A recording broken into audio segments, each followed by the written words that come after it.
I'm putting a Chinese diesel heater in my 2007 Honda Odyssey. I'm using the third row stow and go seat compartment.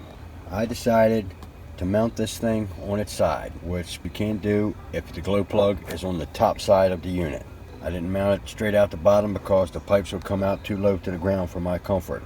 So I drilled the holes, and this is going to mount to that frame down there, and I'll build the rest of the frame up around it as I get ready. That is my exhaust out, goes down and goes over to the regular exhaust and follows the regular exhaust out here. My fresh air combustion air intake is going to be this. I'm using the original exhaust pipe that came with the unit. I'm using the original intake pipe as a connection point.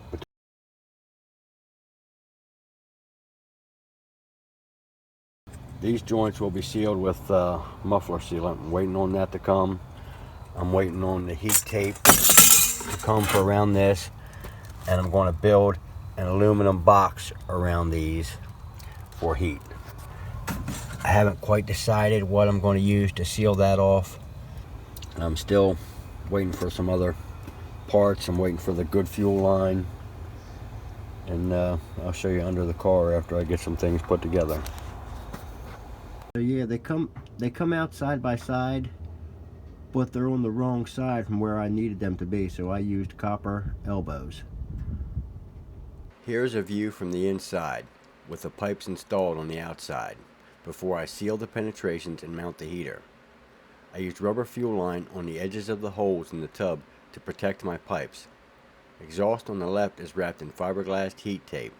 The cold air intake is on the right.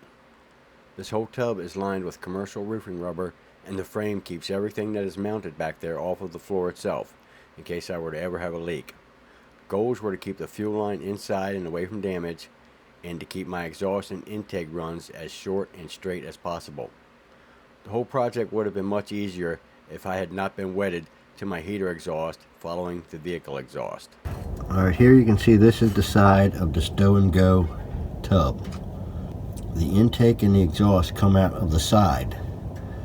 The intake goes up and over towards the driver's side of the car.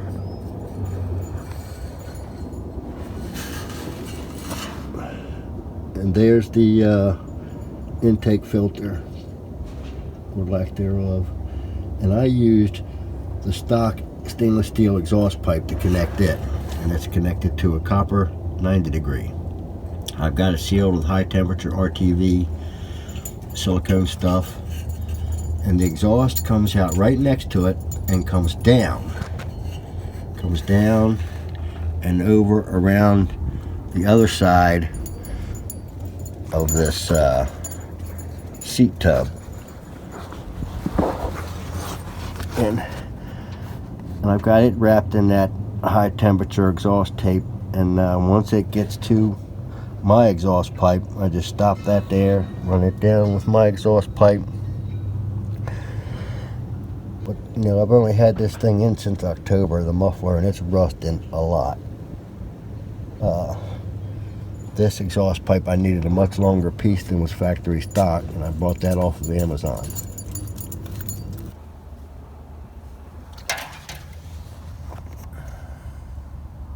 Here is the heater installed. Here's where the exhaust and the intake run into the unit, and you can see the fuel line coming there. Like I said before, I sealed them from the outside with RTV. Now, to go from the unit to the outside to those 90 degree elbows, for the intake I used the factory stuff here that came with it because it fit in that 1-inch elbow very well. And that got me out there, then I could make my turn. For the exhaust, you know, I had to use the metal pipe, and it did not fit the 1-inch elbow very well, and I had to modify that a bunch. But the intake I sealed with JB Weld, and then sealed from the outside with the high temp stuff. I had to cut a little piece of exhaust to get to the outside, to get to the elbow. I modified the elbow to fit that exhaust pipe, and you can see the fuel line. Here's the tank. Back up. There's the tank, and it just sits right on the floor. I do have a screw through here. Comes right out of the side into the filter, and that loops around and then comes to the underside of the pump. And then it's a very short run for my fuel line, very short run for the intake and exhaust. I didn't want to put those 90s in there, but they were just facing the wrong way from the way I needed them to go, or from the way I wanted them to go. I wanted my exhaust to run out with the vehicle exhaust.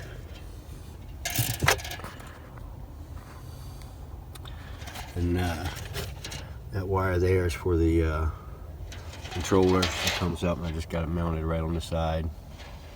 And the power wires, they run over here to the other side where my electric system is. Anyway, here's the outlet hose.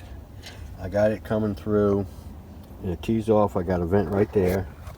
And this is how it normally looks when closed up. I got a big piece of rubber mat back here just to protect the stock carpet.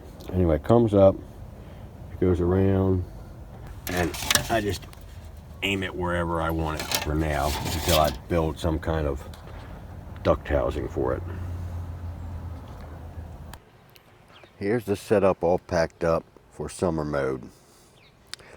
The duct is just recollapsed and folded up in there.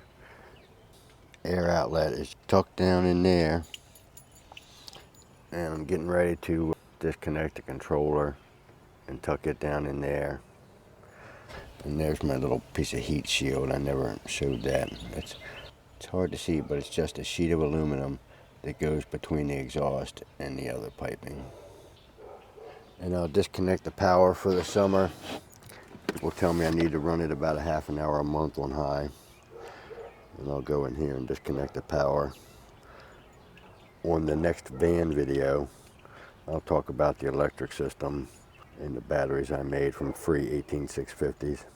And I'll see you then.